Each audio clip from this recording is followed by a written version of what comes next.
Hello, Yakri here with a new Warframe video. This time I want to talk about the new Beasts of the Sanctuary update, which has the changes to Khora and some changes to Beasts of the Sanctuary in it.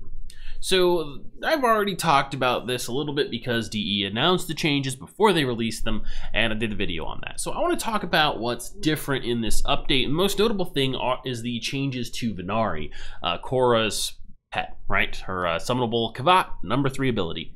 Now, Venari, they proposed this change where they would make her a passive ability baked into Khora, and where you would, she would die and she would get resummoned like a sentinel, right? So, or Kavat, so, which is to say you would revive her if she went down, and then if she died completely, you would have to respawn to get her back. That was, I think, a terrible idea. Huge nerf to an already bad ability, and they're not doing it, fortunately. Instead, she's going to automatically respawn in 45 seconds, or you can pay energy to respawn her sooner. This is a great change compared to what they proposed before, and it's probably not really different from the way she worked before this update, but it is more convenient. So I can't really complain about quality of life changes.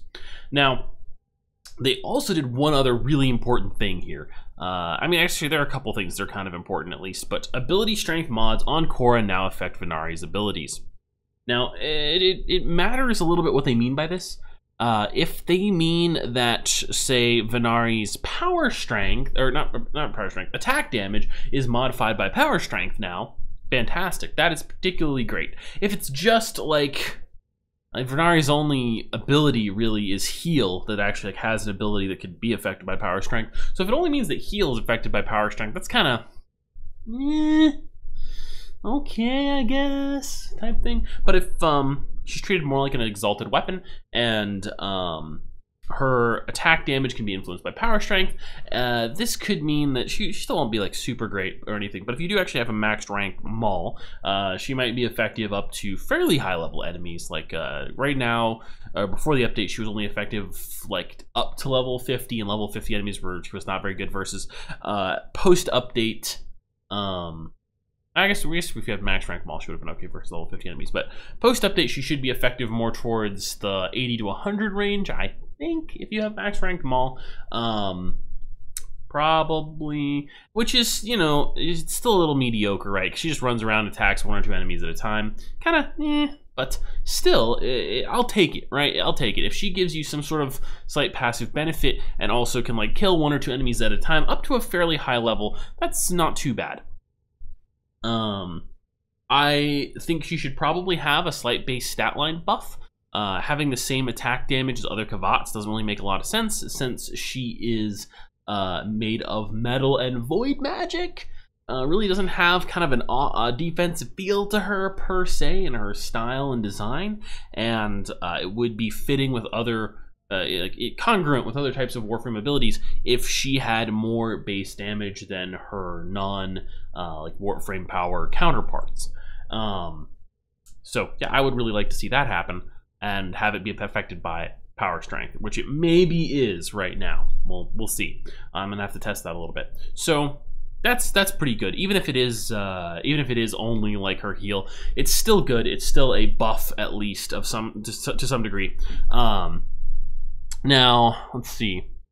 The other thing, the only thing I still don't like about this is that her offensive and defensive modes don't really have a purpose as far as I can tell, except to change her AI a bit in the offensive mode. Defensive mode, I'm not sure even does anything really useful, because it's not, maybe, I don't know if it even puts the AI in a different posture than the aggressive mode. Maybe it does prioritize enemies that target you. I don't know. But so far, it seems kind of pointless, because the defensive mode still disarms enemies, which is not useful, because it does it 1 at a time. And the offensive mode, I don't think really makes like enough of a difference, right, to be worth it. I'd still like to see these give passive bonuses to you or your squad. And if not that, I'd like to see them have much more significant abilities. Defensive mode would still be well suited to have a passive bonus. Offensive mode could just have some kind of damage bonus to Venari and cause her to attack enemies in an AoE or something like that, right? Or like bounce between enemies or something crazy. Okay, so that's most of my spiel on this update. Venari changes, the Venari changes they originally proposed did not go through. Much better changes are going through instead. The changes to Whipclaw and Snare and Strangledome are basically the same. I will say that I think this will make her quite a bit more useful. I still don't really like Strangledome because it's a bit counter to what you want to do in Warframe, right? And in the majority of missions, or at least, so this way, in any mission that is endless or pseudo-endless, you want to kill enemies as quickly as possible. You want to do this in Sanctuary Onslaught. You want to do this in Survival. You want to do this in Interception. You want to do this in Defense, and so on. Now, the reason, of course, you might say, like, wow, Interception, you don't actually need to kill enemies to win Interception. This is true. However, if you do kill a lot of enemies and you kill them very quickly, in addition to the normal rewards for doing an Interception mission, you get resources and you get affinity on top of it. And that's what people generally want. So there are a lot of Warframe abilities that kind of run counter to this. And I think it's kind of fine to have them on Warframes that are really just like, this guy's role is crowd control. But even for those frames, it kind of creates some problems. Like, Valbon is not nearly as popular as he used to be, because he doesn't really have a role anymore. Locking down all enemies, yeah, who cares about locking down all enemies? We just want to kill them. Back in the day of Warframe, long before Void Fissures, there's somewhat of a purpose to going very late in missions, going the far enough into missions that you needed this kind of hard CC to succeed, and killing enemies was very much secondary to mission rewards. That doesn't really happen anywhere in Warframe anymore. So I'm not a huge fan of abilities like this that can inhibit your ability to kill enemies. That isn't to say I dislike hard CC. Let's do a little comparison here. Ensnare is a great example of a hard CC ability that does the opposite of what Strangledome does. Ensnare disables enemies and groups them together so that you can kill them more efficiently. Strangledome hard CCs enemies but pulls them apart, making it more difficult for you to kill them. Now, fortunately, this is still going to piss off your allies, but for Venari herself, Whipclaw's changes do mean that you probably can effectively use Strangledome, at least up to a certain level, after which it won't really be useful anymore. So Whipclaw will apply and benefit from the melee combo multiplier combo counter now, and enemies caught in the Strangledome will take half of Whipclaw's attack damage when one enemy in the Strangledome is hit by Whipclaw. Now, Whipclaw did not do great damage before, making it meh effective up to about level 100 enemies. With the combo multiplier change, you can probably add another like 20 or 30 enemy levels onto that, and the effectiveness, of course, at level 100 will be more fantastic rather than and if you combine that with the change for Strangledome, right, so you can just whip like an enemy 3 times in Strangledome to deal 1.5 times Whipclaw's damage to all enemies in Strangledome, it's probably going to kill them all up to level 100, okay? So that is quite good, and I'm fairly happy with that change. I do think Whipclaw needs an additional change to work like Atlas Punch, for sure. Right, Atlas Punch has that combo multiplier where it reduces the cost and you know, multiplies the damage. You could probably use something like that, and it could probably use like some pretty hardcore scaling from that mechanic. So like, you know, use it once and then it does double damage, and then maybe it does triple damage and it takes 1/4 the energy or something, right? If you like whip an enemy a lot of times. With a nice short duration like Atlas has, so you don't have a lot of room to maneuver around and like keep the bonus going indefinitely. The idea being that if you go to a guy and you whip him 3 times, by the 3rd time you should be doing pretty great damage. You've already been sort of penalized for fighting much higher level enemies by that time it takes you to build up that damage by using it 3 times. Okay, so I think it probably needs a little extra oomph like that, because you know, Venari is still going to be a somewhat fragile frame, not caster frame fragile, right? But she doesn't have she has moderate armor but not high armor. She has moderate HP but not high HP. So she's still going to go down like a wet tissue versus high level enemies, but versus low level enemies, she's going to be fine.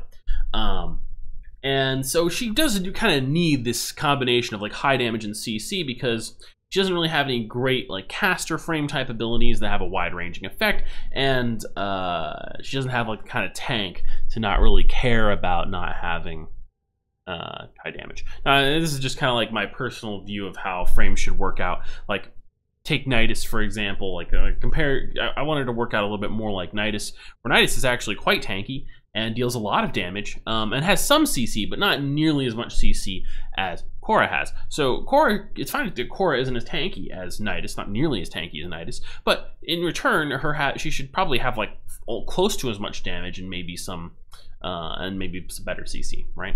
And maybe not quite as much damage as he does, but in any case, even if Whipclaw did way more damage, Nidus would be better at applying damage because of how his abilities work. That could be a whole different video.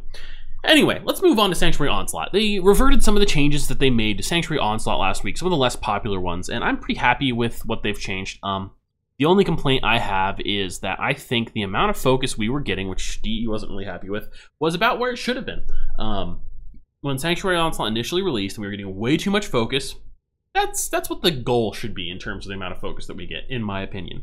I think that they should rebalance, not the difficulty of enemies, because I think that it definitely was a problem that enemies were too easy in some ways. I'm not sure just fixing enemy HP is the solution here, because unfortunately enemy scaling is like a whole huge deal in Warframe. DE said they don't want to deal with enemy scaling now, so you know what, fine. Let's just ignore that issue, but I do think it is a problem because despite the fact that it was unbalanced when enemies had very low HP from the bug, when Sanctuary Onslaught first launched, it made a lot of frames that are now just kind of shut out of being effective in it very effective. And what's really just happened is that the most effective frames have stayed effective, and some like edge case frames or more weird, interesting frames that you could play, they're not very good choices anymore. But like Equinox just doesn't give a fuck, right? Like that's my problem with that. But let's talk about what they actually did, which is that they did it to reduce. They fixed it primarily because it was causing massive focus gains really easily, and I think those focus gains should come back, right? Even if the enemy difficulty stays adjusted, that's fine. Bring back the focus gains by increasing the multiplier we get. I know it's crazy high already. Make it crazily higher, especially with the focus limit increase. We shouldn't have to spend so much time grinding focus per day, and it's not too bad right now, but it's more of a hassle than it should be. I think if you can reasonably expect, you should reasonably be able to expect to get all your focus in 2 or less runs of Sanctuary Onslaught Elite. That's just my personal preference and opinion. I'm not 100% sure it's the best game design choice, because you do want to have those long-term progression systems, and speeding them up too much does you know, shorten the half-life of your content. So there are downsides to doing that, but I think it was really great to have it be more of a fun activity, right? Like, you're like, okay, I need to do a Sanctuary Onslaught once today to get all my focus. Let's fucking do this. You go in, you blow away a bunch of enemies, you go to a fairly high zone, you get all your focus, you leave, and you're done. That's it. You're done with it. And it's kind of like this. Even though it's fun, it's a very fun mode. Too much of a good thing is bad, and if you're forced to do it like a couple more times, it starts to wear a little thin, especially after a few days in a row of doing that. That's where I'm going with this. But anyway, so Sanctuary Onslaught has better scaling up to high levels. Enemy levels can go higher now. I like that. I'm a big fan of that. They added I don't think they added in this update more special zones. They removed some tiles that weren't working well. Removed a broken derelict tile from Onslaught that was too small. Huh. Well, I wonder if that's really true. But anyway, they increased the scaling. That's fine. I'm perfectly okay with that. I want to see more challenge effects still. I know they probably couldn't hotfix these in one day, but come on, let's see some. Let's see some no shields. Let's see some Eximus strongholds. Let's see some elemental augmentations. Let's see some speed multipliers. Let's see some damage multipliers. Come on, let's see some interesting effects, and maybe like a little announcement bar graphic that this is the effect that's happening in this mission when you load in, and maybe a small invulnerability grace period that's larger than, I don't know if there is one currently when you switch zones, but you're getting wrecked right when coming in once in a while. It's very annoying. Anyway, I've rambled way too much for an update video, but you know, it's an update, and I like to talk about balance and share my thoughts on the direction the game is going video. Yeah, right? Okay, so I've already talked about pretty much everything that's relevant here. They changed the efficiency, drain scaling by just removing the massive drain increase when you hit zone 20. You're probably not going to be able to just go indefinitely without running out of efficiency anyway. So that's all good. They fixed some major bugs. Supposedly the host migration bug is fixed. Knock on wood. And daily focus limit is increased based on your mastery. For me, it's 350,000 now. So that's another reason I'm complaining about the focus thing.